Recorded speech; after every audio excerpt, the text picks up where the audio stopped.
नमस्कार बच्चों। आज मैं आपके लिए लेके आया हूँ मैथ्स का सिंगम। तो आज मैं आपको पढ़ाने जा रहा हूँ सिग्नम फंक्शन। जैसे आपने सिंगम मूवी देखी है ना अजय देवगन की, वैसा ही मैथ्स में भी ये सिग्नम फंक्शन है, जो कि बच्चों को इसमें काफ़ी दिक्कतें होती हैं। तो चलिए मेरे साथ सीखिए इसके बारे में। सबसे पहले हम इसकी डेफिनेशन देखते हैं। इसकी डेफिनेशन क्या है? एक फंक्शन है जो रियल नंबर से रियल नंबर में है। यदि उसमें हम x और y की बात करें, डोमेन और रेंज, यदि हम जब भी बात करें डोमेन x ग्रेटर देन 0 होगा तो हमेशा उसकी जो रेंज आएगी, जो कोडोमेन में वैल्यू आएगी, जो इमेज बनेगी वो 1 पर ही बनेगी सारी। चाहे हम 0 से बड़ी 1 वैल्यू लें, 2 वैल्यू लें, 3 वैल्यू लें, 4 लें और इनफाइनाइट तक लेते चले जाएं, सब पर ही उसकी वैल्यू कांस्टेंट रहेगी, 1 आएगी। इसी तरह 0 पे 0 वैल्यू होती है और x 0 से जब छोटा हो जाएगा तो -1 सारी वैल्यू आ जाएगी। चलिए हम इसको ग्राफ के माध्यम से भी मैं आपको सिखाता हूँ और इसका चित्र बना के दिखाता हूँ। हम एक टेबल यहाँ ड्रॉ कर लेते हैं। हम एक टेबल ड्रॉ कर लेते हैं जिससे कि आप अच्छे से समझ पाएं इसको। हमने यहाँ x और y की कुछ वैल्यू ले ली। जब हम पहले लेते हैं, सबसे पहली वैल्यू हमने ले ली यहाँ पे x की वैल्यू हमने ली यहाँ। चलिए बड़ी वैल्यू से शुरू करते हैं। x की बड़ी वैल्यू ले ली हमने, मान लीजिए कि 1 ले ली।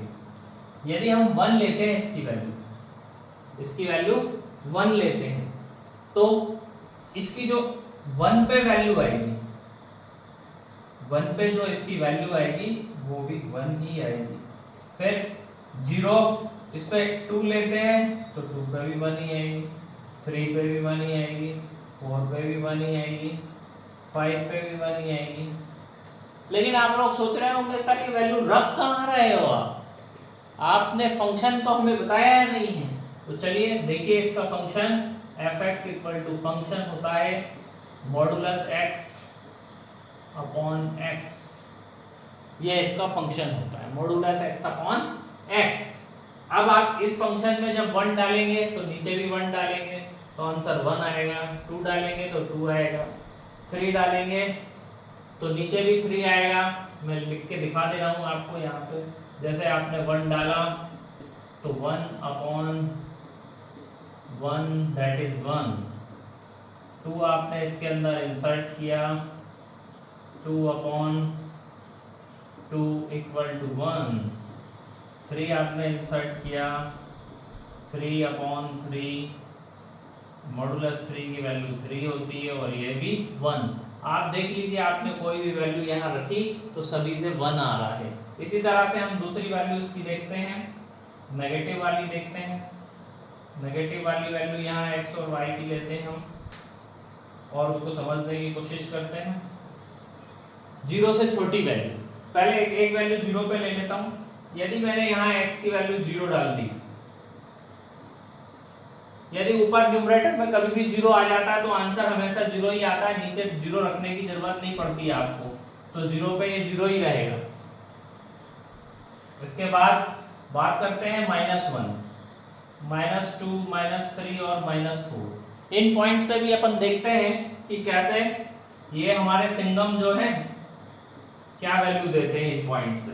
-1 पे जब हमने वैल्यू इसके अंदर डाली तो -1 का मॉडुलस आप सबको पता है कितना होता है भाई, -1 का 1 हो जाएगा और नीचे -1 तो वैल्यू -1 ही आ जाएगी। फिर इसमें -2 हमने रखा, -2 रखेंगे तो ऊपर जो होगा मॉडुलस ऑफ -2 कितना होगा बच्चों?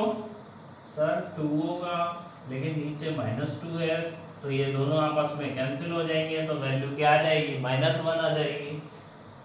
f of -3, -3 हमने नीचे रखा, ऊपर भी रखा तो ऊपर आया आपका 3 और नीचे -3, सॉल्व करने पे -1। आई होप आप समझ गए होंगे।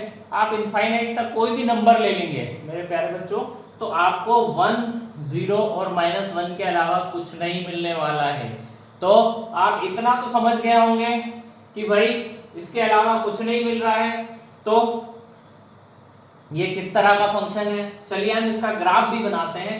ग्राफ बनाने से आपको और स्थितियां इसकी क्लियर हो जाएंगी। ये हमारा x एक्सिस और y एक्सिस है, ठीक है।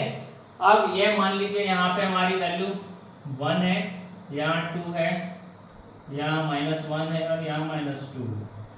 यहाँ भी 1 है, यहाँ 2 है, यहाँ -1 है, यहाँ -2 है और यहाँ 0। पहले मैं 0 से शुरू करता हूँ। मैंने 0 रखा तो 0 पे मुझे 0 मिला, तो ये पॉइंट मुझे मिल चुका है। 0 पे मुझे 0 मिला, ये पॉइंट मुझे यहाँ मिल चुका है 0 पर 0। ये पॉइंट मेरा आ चुका है 0 पर 0। इसके बाद देखते हैं हम पॉजिटिव वाले पॉइंट। 1 पर 1, जब मैंने 1 रखा इसके अंदर तो 1 पर कितना आया, 1 आया है। ये देखिएगा 1 रखने पर 1 आया। फिर मैंने 2 रखा, 2 रखने पर भी कितना आ रहा है, 1 आ रहा है। 3 रखने पर भी 1 आ रहा है। 4 रखने पर भी सारे पॉइंट पे ये आपका 1 ही आ रहा है, ठीक है, 1 ही आ रहा है। तो आप देखेंगे इन पॉइंट्स को मिला देता हूं और ये लाइन इसी तरह से चलती रहेगी आगे। अब मेरे प्यारे बच्चों यहाँ देखिएगा, जो छोटी सी चीज इसमें समझने वाली है वो क्या है। आपने देखा कि आप यहाँ यदि 0.1 भी रखेंगे, यदि इसमें f ऑफ 0.1 भी रखेंगे तो 0.1 का मॉडुलस अपॉन 0.1, तो 0.1 अपॉन 0.1 जब एक दूसरे से कैंसिल हो जाएगा तो भी 1 आ रहा है। 0.1 पर भी वैल्यू आप यहाँ 0.1 है, यहाँ 0.5 है, तो 0.1 पर भी वैल्यू आपकी ये जो आ रही है वो क्या आ रही है, 0.1 2 3 4 5 6 एंड सो ऑन। किसी भी पॉइंट पे आप वैल्यू निकालें तो सब पर आपके आंसर क्या आ रहा है, 1 ही आ रहा है। तो ये 1 आ रहा है, तो ये जो लाइन हो गई ये एक पैरेलल लाइन हो गई किसके, x एक्सिस के, ठीक है। लेकिन जैसे ही आप x की वैल्यू 0 रखते हैं तो 0। अब मुझे बताइए ये जो 1 पॉइंट है यहाँ पर तो कोई वैल्यू आ ही नहीं रही है, तो ये पॉइंट खाली हो गया है। तो आपको इसी तरह याद रखना है, 0 पे 0 जब दोनों पॉइंट यहाँ आ जा रहे हैं तो ये पॉइंट यहाँ ब्लैंक हो गया है, तो यहाँ ये ग्राफ ब्रेक हो गया है। इसी तरह से जब हम नेगेटिव वैल्यूज इसके अंदर डालेंगे तो नेगेटिव वैल्यू डालते हैं, जैसे -1 डाला हमने, तो -1 डालने से आपका जब आप यहाँ -1 डालेंगे तो कितना आ जाएगा आपका, -1 पे वैल्यू डाली आपने ये तो भी क्या आ रहा है, -1 आ रहा है, -2 पे भी -1 आ रहा है, सभी वैल्यूज पे -1 ही आपका आ रहा है। अच्छे से समझ में आ रहा है ना। चलिए सभी वैल्यूज पे -1 आ रहा है, तो अब आप जब ग्राफ खींचेंगे तो सभी वैल्यू का -1, तो थोड़ा सा नीचे कर लेते हैं, ये वाला पॉइंट हो गया -1।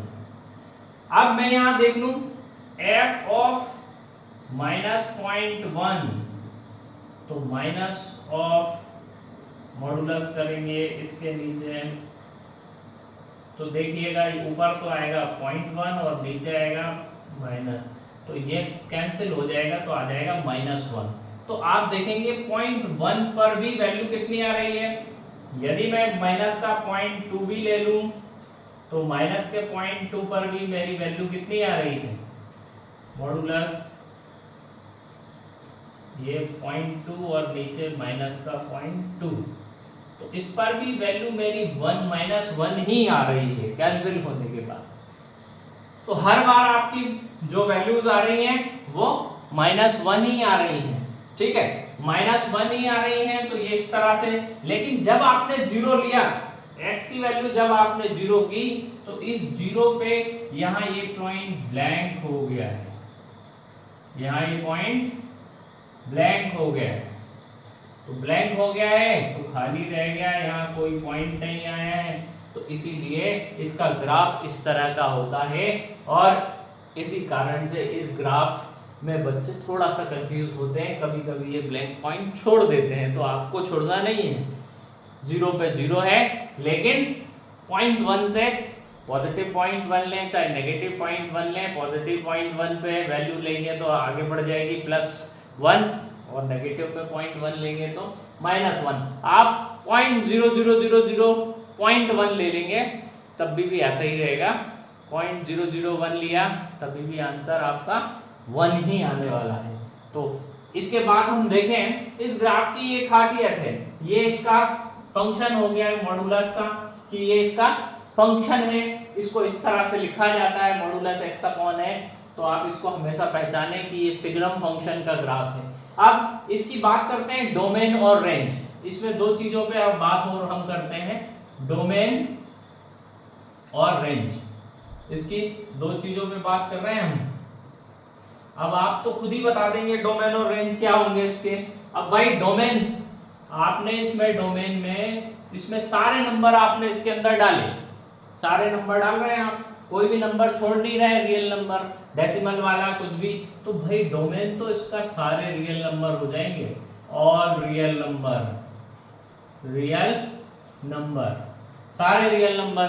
और रेंज क्या होगी भाई, इसका आंसर जो आ रहा है वो इसकी रेंज होगी। इसका आंसर जो आ रहा है वो देखिए, इसका आंसर आपका जो आ रहा है वो -1 आ रहा है, 0 आ रहा है और 1 आ रहा है। तो that is the range. Range आपकी होगी -1, 0 और 1। ये आई होप ये आपको समझ में आया होगा कि सिग्नम फंक्शन क्या है। तो मैं उम्मीद करता हूं और आप लोग स्वस्थ रहें, व्यस्त रहें और मस्त रहें और पढ़ते रहें मेरे साथ। जय हिंद, जय भारत।